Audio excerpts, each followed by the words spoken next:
Hello and welcome to this week's episode of the Edges and Sledges Cricket Podcast. This is DJ and I'll be your host for this week. And I'm joined by Varun Garg all the way from Singapore. It's late at night there. Varun, welcome to the show. How's it going, man? It's good, man. I think this recent Sydney test where we got a draw. Sorry, not Sydney. Where was it? Manchester. It felt like Sydney, though, 5 years ago. What a test match it was. 5 years ago. Yeah, wow. That's a long time ago since the Hanuma Vihari Ashwin Heroic. injury heroics. That's what it But felt like, yeah. Yeah, but Varun, I know we should be talking about the heroics with the bat. We should be talking about Washy. We should be talking about Jadeja, Shubman, Rahul. We should be talking about poor selection by the Indian team. We should talk. Why are we talking about this Indian cricket team and their moral superiority on this game? How have we reached this place again? It's just unbelievable. I mean, what happened yesterday in that last 15 overs was just phenomenal.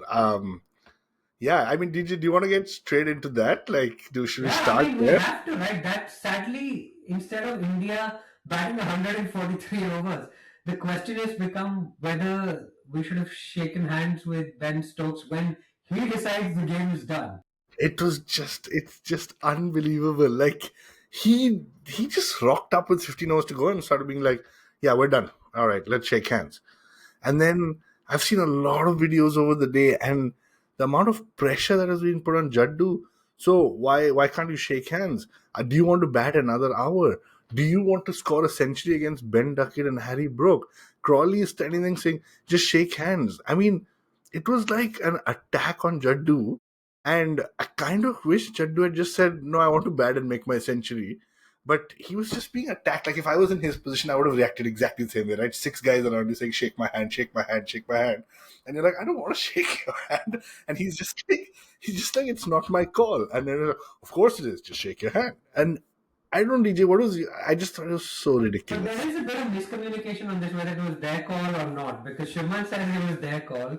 Washy said it was the dressing room's call. So I kind of like that ambiguity, but boss, both teams have to agree to call it off, right? Ben Stokes got 100 in this test match. He also took 5 wickets. He celebrated those individual milestones. Great cricketer. Let's not get like he had an incredible performance. The Lord's Test, this test, whatever. But who are you to tell other people how to play the cricket? Boss? They have defied everyone you've thrown at them. You've thrown them Jofra Archer. You could have caught Jaddu off the first ball. Root dropped us what would have been a stunner. But he's battled. He's battled 2 sessions, 2 and a bit sessions. He's deserved to get to his 100, and they created a farce out of it by getting Harry Brook to bowl like lobs. But you know what? I enjoy the fact that the Indian batters didn't let it put them off. And they said test runs are test runs. When I look back at this, I don't see an 89 not out and 80 not out. I see 100 not out against my name. Yeah. And I mean, DJ, right now we talked about that Sydney test, right? If we had just pulled up the scorecard and seen Vihari 100, I mean, that's all you remember, right? You don't remember this kind of nonsense. So what I'm saying is it was just amazing to me that they thought that India is not playing by the rules, and there was, I don't think the word spirit of cricket has been used yet, but it was just shocking to me, man. It was just shocking the way they ganged up. And I don't know if you noticed this, but Harry Brook was told apparently by Ben Stokes, just take 2 steps and bowl because I don't want you injuring yourself before the last game. And of course, Jaddu hit him for six, gets to a century. Before Jaddu could celebrate, Harry Brooks is putting his hand out to shake his hand again. And you're just like, dude, there's a debut. Like, there's a guy who can make his first 100 in Test cricket, who's like 10 runs away. It was just shocking to me. It was just shocking. And Washy has been left stranded before on 96, Yes. 85. And this is a ground where another great man has made a test 100. Sachin Tendulkar has made his first test 100 at Old Trafford. Why would it deny Washy one of these moments? But do you think Washy is going to get another pet and call it Old Trafford or like a really old mouse or something like that? He 100% should, man. This was special knock, and I think even more so because Rishabh Pant was injured, so kind of came in at number five, where a lot of us have talked about how Washy is a perfect number five. I think he's cemented his spot in the playing 11. It was just fantastic grit and determination. Like they literally, even Stokes at the end of the day had to come out and say they took everything we threw at them. And you know how these games work, right? Like Rahul got out pretty early. Gill fought a little bit but got out. And then we've all watched enough cricket to know that this could have been wrapped up like in the first hour Before, after yeah. lunch. Yeah. And Jaddu, in fact, was almost out on his first ball. So can you imagine if that happened? Pant comes out with a broken toe. You're into Shardul next, and that's it. So I think it was an incredible, incredible feat from Team India. Yeah, it was brilliant. And we'll get into all of that. We'll get into Pant. We'll get into India being 0 for 2. Let's not forget the Shubman and Rahul partnership. We'll get into all of that. But Varun, look, let's go back. India has lost 14 international tosses in a row. Do they need to go to the cricket academy and practice just flipping a coin? What is wrong with these Indian captains? 14 in a row? I did not And know what are that. the odds of that happening across international cricket and format? Dude, that is crazy. I think, yeah, I mean, Hardik Pandya, Mumbai Indians has a nice way of doing the toss where the camera is now starting to be on him. But I didn't realize it was 14, man. That is intense. Unbelievable. And then, so England, so Old Trafford, no team has won the toss, chosen to bowl, and won a test match ever. Ever. Three teams have lost. 3 test matches have been lost. 9 test matches have been drawn. Stokes defied history to choose to bowl. As we found out, again, history stayed intact, which was good for Indian cricket fans. But the first session, Varun, was 94 for no loss. A wicketless session for Indian cricket fans after so long. Like, how good were the openers in that first session, Rahul and Yashasvi Jaiswal? Yeah, they were. I mean, they were fantastic, man. Like Rahul actually started off quicker than Jaiswal, and I was very happy about it because I think if somebody like Jaiswal just takes that little bit of time, because if you just watch the first 10 overs, and I'd love to see a stat. I'll probably research this later, but if Jaiswal gets past the first 10-15, I'm sure he goes on to make runs. But So otherwise, there's a great stat on Jaiswal. He's got as many ducks as he's got hundreds. exactly, and that's what I thought, and that's what I was referring to, right? Like, it's just about playing out a little bit of that first innings time on a first day. So I was very, very happy with him. But yeah, like I mean, Sai Sudarshan also next 58, 46, 61. It was an absolutely fantastic start from India. Yeah, really good. Sai really dug in. Again, seemed to have a weird weakness down the leg side. He got a Stokes tickle. Jamie Smith dropped him. But look, Yes. I won't spend too much time on the scorecard, right? Because Gill, rare failure for him. Rahul, lots of people got starts. Jaiswal 58 went to Dawson, kind of innocuous looking. Rahul 46, Sudarshan 61, out hooking to Stokes. I'll come back to Pant because we need to talk about that. Jadeja caught by Archer. Thakur got 41. He was a change. Um, Washy 27. So a lot of people got starts, but no one really went on to score a big score. But the conditions were hard, Varun, like overcast conditions, a bit of movement. It seemed like kind of a different test from what we'd seen at Edgbaston, Leeds, and Lords previously in the series. Yeah, you really did. Some balls were keeping low, some were bouncing up. I think people got hit on their thumb quite a bit over this test match. So it wasn't easy, but DJ, yeah, you're right. Like the difference between India scoring 358 and maybe 420, 430, it was just one guy going on to get the 100, right? An extra 50 runs by one person. That Yeah, and Ben Stokes, I mean, kudos to him, comes back after a mammoth effort at Lords, takes 5 wickets, first time in 8 years since he's taken 5 wickets. Pretty impressive. And but the talking point of that innings, Varun, is our favorite cricketer that the show is named after the Rishabh Pant show, right? Like, and what a show it was! Like, he batted hit people for sixes, fours, outrageous shots, slog sweeping, Jofra Archer hitting Chris Wokes or riding cast down the ground for six. And then he reverse sweeps like a Chris Wokes ball onto his foot, Varun. And he's already got issues with his fingers in the last test.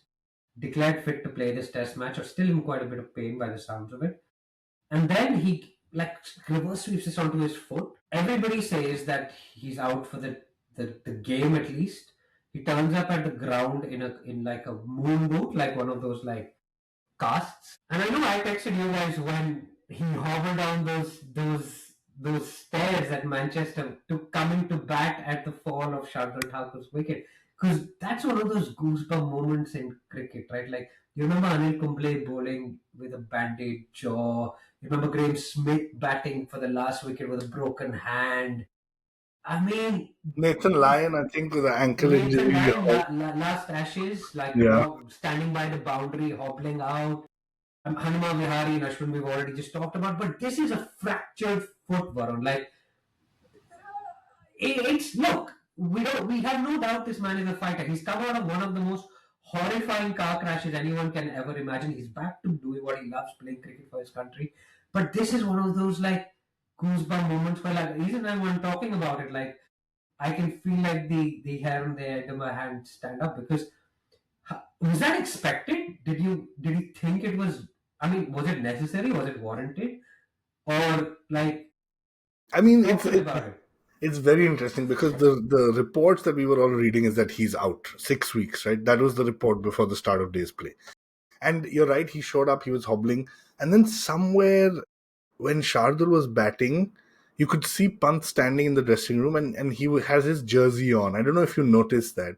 He has his full jersey on and he's smiling. Now, my only assumption is that he has taken an injection at that point and the pain is, it's just numb, right?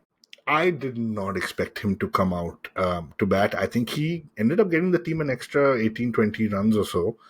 I think 17 to his overnight score. Yeah. yeah. So I think it was valuable. DJ, your last question kind of threw me off where I started thinking, was it necessary? I'm not 100% sure it was necessary. Could it have led to further damage? Could it have led to him being out for much? Like, hopefully today it's a 6-7 week thing. Could it led to a 6 month being out? I mean, that would have been disastrous. The other thing on my mind was that would he play a reverse sweep on the first ball again? Because knowing Rishabh Pant, that is highly likely. So he didn't. But, Ben Stokes, like I'm sure every other team would, was targeting his legs. And it was heroic. Was it needed? I don't know. But I don't know if you saw the Gautam Gambhir clips, dressing room clips post that where firstly, Gambhir looks like he's scolding everyone. So he's like, "You have All the inspired time. people. You have inspired everyone." And like Pant is looking a bit scared. Like, are you praising me or are you scolding me? What you have done in an entire generation will be inspired. Okay. So I was laughing when I saw that. But yes, he has inspired many. It was a very heroic move. And let's just be glad that it played out the way it did. Yeah, and I think there was one or two moments where it looked pretty scary because he'd been hit on the pad and whatnot, right? Well, look, 358, everybody thought that was a pretty good score. Varun, we haven't talked about our team selection because obviously Bumrah played the third test match. Um, Akashdeep had a niggle, so he sat out. Shardul came in. And Anshul Kamboj. Remind me, this guy, DJ, tell us a little bit about him. Is he the CSK guy? So he's the CSK guy. Dhoni's praised him, saying he hits the bat harder than you think he does. He's taken 10 wickets in innings in Ranji Trophy cricket. Plays for Haryana. He's been like he's 24 years old. He's been groomed for greater things. But Varun, like the first over was bowled by Bumrah, right? As you'd expect. How much momentum did India give away in just that second over with three kind of gentle 125 miles per hour? Like for every Harry Brook, we bowled our Anshul Kamboj, man. Like it wasn't very different in terms of pace or threat. I mean, it was. What kind of selection is that? Is this the third? Or, I mean, he bowled ahead of Siraj. Like, what's gone on? What's gone on with that? So it was very funny. Okay, I think if I was to rationalize it, and I tried doing this during the game because there was a period where I just consistently checked that speedometer, right? I just wanted to know. And every time I checked, it was 123 kilometers per hour. And I was thinking, man, like, That's like Krunal, Dada level speed. I mean, That's what Krunal Dada used to Pandya go with. is, yeah, Krunal Pandya is bowling bouncers in the IPL, okay? Like, it, it was shocking to me. So the way I rationalize that new ball is that that was probably his only chance to get the ball to do something. And that is why I think they gave it to him. Now we can debate. I think in hindsight it was the wrong call, but I really genuinely believe that. Like, we've made that mistake before with like somebody like an Akashdeep, where we've not given it, and then once we've given it, we've seen results. And Siraj is a little bit more of that workhorse bowler. So you're asking for the rationale. I think that was the rationale. I think they got it wrong, but I just I just couldn't believe that Where I, is the depth in this bowling lineup? Like you're telling me, Arshdeep of course was injured. Akashdeep was injured. India cannot produce bowlers that bowl 135. Where's Mukesh Kumar? yeah, I He mean, he was like playing a all the hero in time. South Africa. Yeah. Where's he gone? I don't know, man. It's What just about very that funny. lefty, that Khalil. Khalil, Unadkar? All of these guys, like, where are they? Yeah, Unatkar I think is a little bit older, but yeah, it just shocking to me. I mean, in that Shastri Kohli regime, even under Dravid and Rohit, they put a lot of emphasis on kind of fast bowlers and pipeline, I would say, right? So to me, it's just shocking. Like, I understand that Prasid didn't click. Arguably, if you asked Gambhir this, he'll say Akashdeep, Arshdeep, Prasid are our kind of pipeline. But I don't know the exact story here, DJ. I don't know if you know or not, but apparently Kamboj was just pulled out last minute. Yeah, And they were saying India he was, A tour. He just came on but where was India A? in England. In That's England, when they got did. it. Because I was reading someone, they said that he might even be jet lagged, but clearly that's not correct. But I don't know. what I'm Maybe saying, they're somewhere else. I yeah, don't know. I thought they were here, but maybe they're playing the Lions or something. You yeah. know, But my point is, I think the bottom line is he was just not ready. And everyone's comparing him to this, I think, Pankaj Singh, Pankaj Singh, yeah. who gave Although Pankaj Singh, 179, yeah, Pankaj Singh actually had Alistair Cook dropped by Jadeja at third slip in that Test match. and he was bowling Only quick. his spell.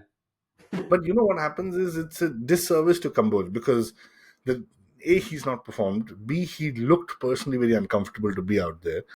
And C, I think just given the reactions of everyone around, I don't see how this guy is going to make a career out of Test cricket in the short run, right? So it's actually a disservice to him.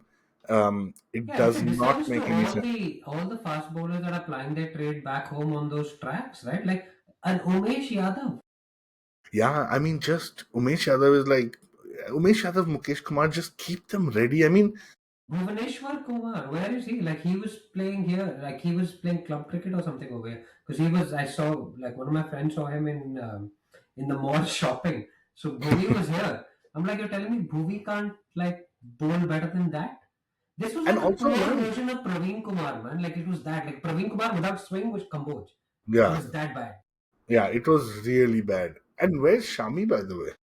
Shami, I think, is still recovering, right? Like they've not picked him because he's still, bro. He likes his biryani. Is the problem? I think He is was the posting issue. and all, man. He was posting about his batting, by the way, on Instagram. He was posting about Everybody needs to bat now, na, in this this team. new But regime. look, that little spell, I think it really cost us a lot. Of course, Zach Crawley, 84. Ben Duckett smacked it everywhere. Eventually fell to Kamboj for 94, but more I think it was his fault than Kamboj doing anything. Only Pope gets 71.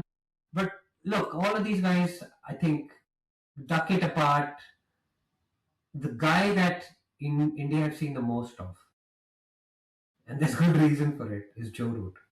Oh my god. Gets another 150. And in the process goes past Dravid, Callis, This Ricky Ponting. Ponting, and That's how Ponting is close it there, was. which was actually quite cool. Yeah. That's how close it was, man. He overtook three people in the same innings. And I think what was amazing is that like he's got a gap of what 2,500 odd runs between him and Tendulkar, or maybe close to 3,000. And they were doing the math and calculating, and apparently if he continues on a certain trajectory with a certain average, and there's a lot of numbers in this, okay, this is done to make it a marketing stat, but could be close to Tendulkar's record in Mumbai when England is there next. Like that would be incredible. I think probably in exactly 2 years, like 2 years from today. That would be incredible. That would be Yeah. absolutely incredible. But all these guys, man, they just seem to like bring out the best. I was chatting with friends, we were just remembering players like Andy Flower and others just brought out, like, playing India brought out the best in them. Joru did that. And by the way, DJ, Stokes hit 141 as well. So when we are saying, like, After yes, two years, the game is richer because of Ben Stokes. 141 and a fifer in that same game.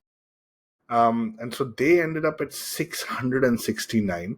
A score I would have thought that potentially could lead to an innings defeat because they gave India enough time. But DJ, in hindsight, like, would you have changed anything if you were England here? Because they did bat at what? I'm trying to do the math. Over 5 runs and over, or close to 5 runs and over. you can't change anything. And honestly, Varun, I felt like I was back in the MS Dhoni era of Test captaincy. 2011. Oh my god, where It KP was hit a just 200 in Lords. yeah, we watched it. It was so much fun. But boss, it was like hopeless. There was no plan. There was no intensity. It was just like bowl the ball. Maybe you'll get a wicket. It was terrible. It was just oh my god. It was one of the worst. It was one of the worst feelings that 669 and like it was not like there were catches that we were dropping or missing run outs. I can think maybe one run out. But it was just like we were pulped. We didn't bring on Washington for ages. He came on, took wickets. It's just like Shubman just forgets, man. Yeah, And you can't. You're an international captain of not any country but of India. Like if these like Twitter warriors are going to tell you what to do, like what are you doing? yeah. No, and It's ultimately Jadeja took four and Sundar took two, right? So 6 wickets from the spinners, but he just kept pulling the pacers. What's going it's on with Bumrah, DJ? oof. Is it flat tracks? Is it fatigue? Is it injury? And just before I finish my question, did you see Mohammad Saif, I'm saying Mohammad Kaif's Sansani Khabar where he's like, I think Bumrah will retire. And then it just picked up like and went viral. So just talk me a little bit through about what you're thinking about Bumrah. Why Because will also, Bumrah sorry, retire?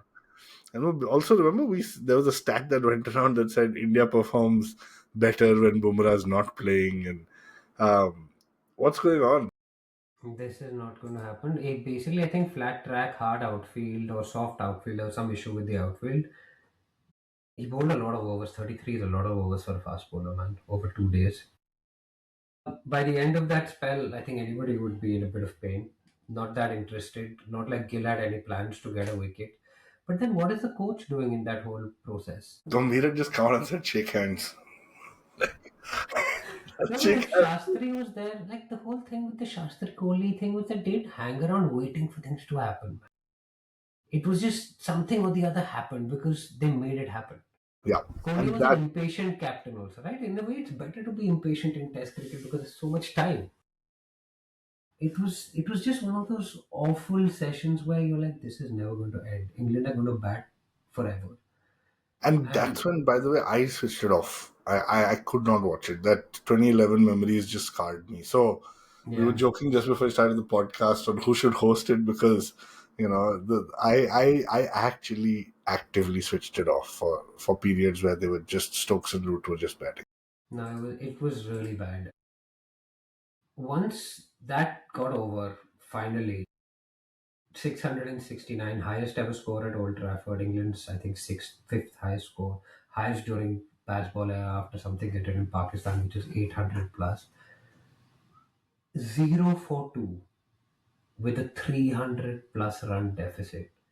Yashasvi got a good one, to be fair. Like that, don't think you can do a lot about that. Sai Sudarshan scrambled mind, scrambled brain, and the whole clip that's gone viral is the Stuart The Broad clip. No, the Stuart Broad clip. No, what the Gambhir clip? Oh, the The one where Gambhir he got also out leaves one. the Ashley Simmons and And to Jeffrey Walker's Warner. like rubbish, Rubbish. rubbish. I'm playing England. What's the No, but scoreboard? I didn't see that. my scoreboard says if England can get 2 wickets before lunch, they'd be really happy with this. And in 1 over, they pick up 2 wickets. And in walks Shubman Gill on a hat trick. I I mean, thought, talk about pressure. The series on the line. You've not done well in the last game. All the pressure's on you. You've sledged the other side. They've won that game. Talk to me about Shubman Gill's innings, and then we'll talk about Rahul. I mean, Shubman Gill has just stepped up at how. I have nothing but praise for this guy. Like, he is putting up a fight.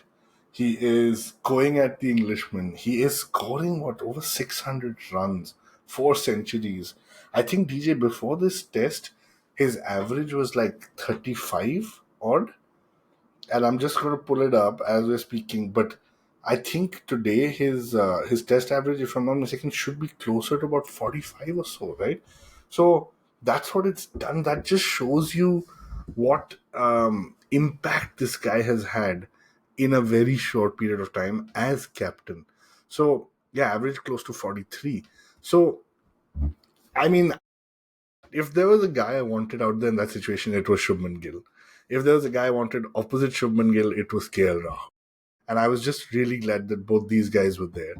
It reminded me a lot of that VVS and Rahul Dravid kind of partnership, because they're two solid, technically correct batsmen who are out there to put into practice years and years of training, where you probably have dreamt of a situation like this where I need to bat to save my country from losing the test match.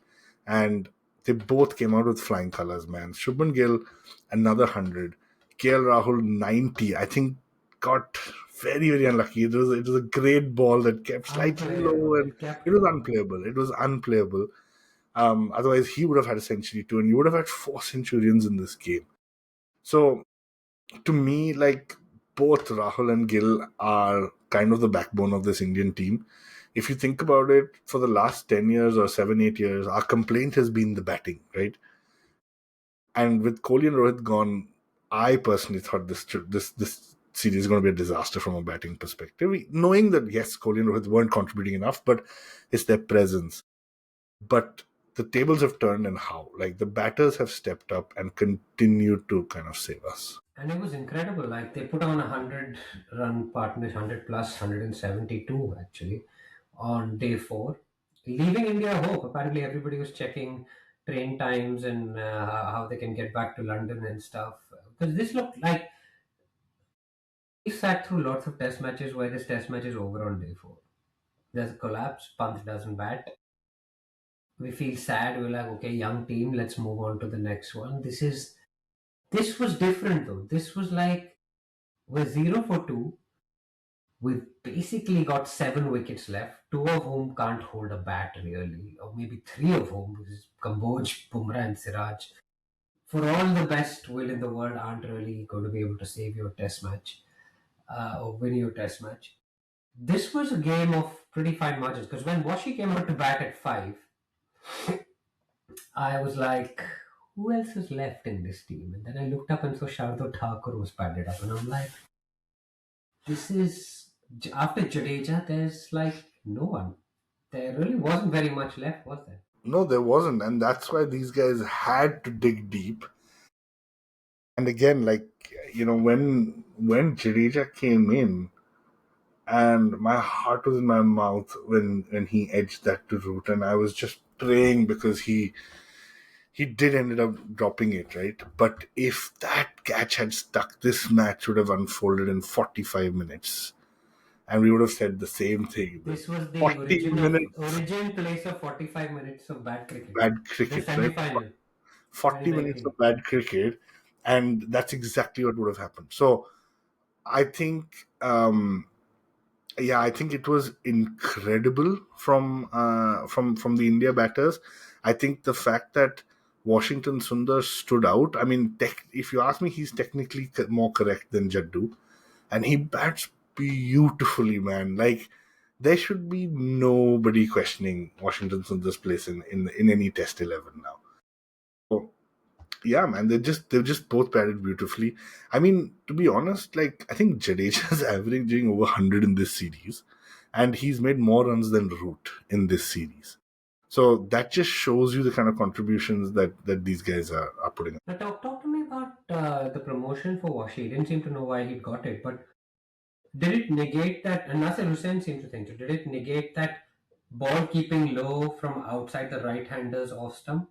I mean, India didn't really have a choice. It was either Pant, Washy, Jadeja. We had only left-handers. I mean, Shardul wasn't going to come into bat above any of them. So I don't know whether it was a master stroke or it just played out like that, but they weren't then bowling outside the left-hander's leg stump to try and get that low bounce, which is what Stokes was getting previously, right? So it kind of played into India's hands, that whole left combination. Yeah, and in fact, I think this is the first time in Indian Test cricket history. I mean, we do need to verify this, but that we played five left-handers in a batting order. So it's really not common for us. I think you know I'm just trying to recall what over my theory when I saw Washington Sundar come out there was that they are basically trying to get him to play, you know, and be around for the next 10, 15 overs to negate that new ball for Pant. So that was my theory. Now I'm trying to think. I think he came in around the 70th over.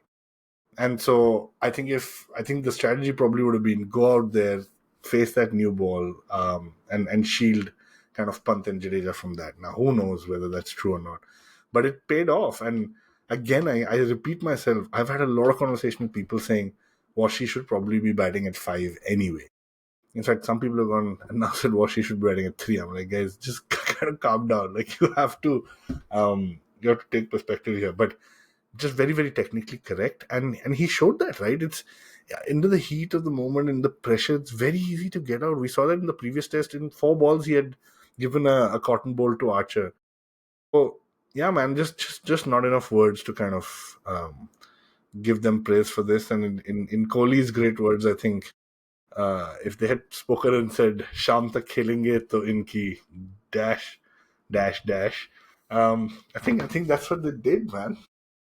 They did Sham Tak Khele. But two things. I think played a lot of cricket in Chennai, which has turning reputation for turning tracks, right? So I think some of it was to negate Liam Dawson, who actually bowled, I thought, pretty poorly on the last day. Didn't really hit the cracks or the rough. I thought that was important. And then he was also getting a lot of lip and sledging from the players. One of them, I think, said no more interviews for Washy. Stuff like basically like reminding him of what he said before Lords, and he wouldn't get drawn into his prediction for the Oval Test. But while we can delve into the Oval Test, we've covered some very fantastic Test series on this podcast. I mean, obviously the Border Gavaskar Series 2021 comes to mind straight away. The Tutega Gava Ka Ghamand. That had a drawn Test match before the last. A drawn Test match, but India took the momentum with them into the last Test. Varun, how do you see this last Test match panning out? Obviously, Rishabh Pant is out, so Jarrell, I think, naturally steps in. But there are two questions there for me, and I think we can cut all of this quite short. The two questions really are, barring any freak injuries in the next 2 or 3 days, does Bumrah play, and will he? Because he said 3 Test matches. And the second question is, does Kuldeep play? Oh, these are the toughest questions. So, um, I agree with you. Jurel will walk in. I think the rest of the lineup will stay the same. Now, my gut feel tells me Bumrah will play. Okay, and the reason I say this is because in this World Test Championship cycle, if I'm not mistaken, this is one of our toughest tours, right? I think we're going to either New Zealand or South Africa in the later part of this, and so that would be the second. But if this is a tough tour, that you can understand why Ben Stokes is getting frustrated, right? Because he needs those points. If he doesn't win at home, and so similarly, India is now in a position where if they can win this, they will have a massive advantage on that points table come home season in India, right? Where the West Indies are actually coming down, and I think South Africa is coming down as well. So that's why I think Bumrah will play, and that's why I think the World Test Championship has actually brought Test cricket alive. The Kuldeep factor, DJ, I really don't know. I don't know. You tell me. Oval is supposed to be better for spinners, right? I mean, Manchester was supposed to be great for his spinners, but Manchester is where Shane Warne bowled his first ball in the Ashes, the ball of the century. The Wow. drift and the. And if he didn't play there, and we decided to instead play Anshul Kamboj, I don't know why this Indian team is so obsessed with playing fast bowlers when those fast bowlers don't get you wickets. It's irrelevant what you bowl, Yeah. you take wickets. And Kuldeep Yadav is a wicket taking bowler. So, my question, I guess, is Kamboj, I think, is gone. Yeah. Varun, And who by the comes way, in? because okay, so a couple of factors. One, Gambhir has said all the fast bowlers are fit, right? And I think I saw Ashdeep doing bhangra to celebrate the draw yesterday, so I'm assuming he's fit, right? If not, it's a very stupid thing to be doing. Um, But he had a so finger injury anyway, so maybe he's just flexing may- his. yeah, maybe it was just maybe yeah, this was his stretching. So I think they're saying everyone is fit. The only other factor for me is maybe Siraj also needs a break, right? 4 tests on the trot. So I don't know. Okay, I really can't predict this, but my gut feel is that you're going to see Akash Deep back in if fit, and I think Bumrah will play as well. And if that happens, then I think Kuldeep will come in for sure. Kuldeep instead of Shardul, instead of what about Kamboj, who plays instead Akash as well? Akash, yeah. Wow. So we've got. So then let me get this straight. You have the bowlers are But then our batting Bumrah, becomes a little Siraj, bit big. Bumrah, Siraj, Akash, And Kuldeep, Kuldeep, and Washy and Jaddu. Shardul. No, not Anshardul. So then isn't Kuldeep actually just coming in instead of Shardul? If That's why I said Akash is replacing Kamboj. Kamboj and Yeah. Kuldeep is coming to, I actually don't think that's too bad because Kuldeep can actually hold a bat and Shardul is hit and miss, right? Yeah, I Above mean, now 41, yes, but like that's the thing, he right? was If Shardul pointless had with the got, ball. yeah, I So agree. So I think they won't go away from the three pacers. I think the question just comes down to that batting depth, how tired these guys are because it's only 3 days away. Like, I mean, I'm glad we're recording this now because in 2.5 to 3 days, the next test would have already started. yeah, So it depends on how tired these guys are. I think India will take a lot of momentum going into this test. I actually think we have a very good chance of squaring the series, but I just don't know how tired these guys are. I don't know about Gill's finger injury, and I don't know what this team would psychologically feel if the batting lineup ended at Sundar instead of Shardul. Um, but given that England scored almost 700 runs, I think there will be a change, and I'm hoping DJ that Kuldeep plays. yeah, let's hope against hope that we move away from a formula that isn't working. It's been a pleasure having you join me as usual. I'll be there for days 1, 2, and 4, I think, of the old test match. So if anybody is watching the game, come and say hi. Drop us a line on What Tip on Hand or Twitter, Facebook, Instagram. And yeah, I'm sorry if the audio hasn't been great, mine. For some reason, the mic is switched just before we started recording, so the sound is coming through the earphones. But we'll make sure that's fixed when the audio is actually released. But no, thank you everybody for joining on YouTube. It's been an absolute pleasure. This is the Edges and Sledges Cricket Podcast. Signing off after famous Indian draw. Varun, do you want to shake hands? Or okay. I don't think so, man. I don't think so.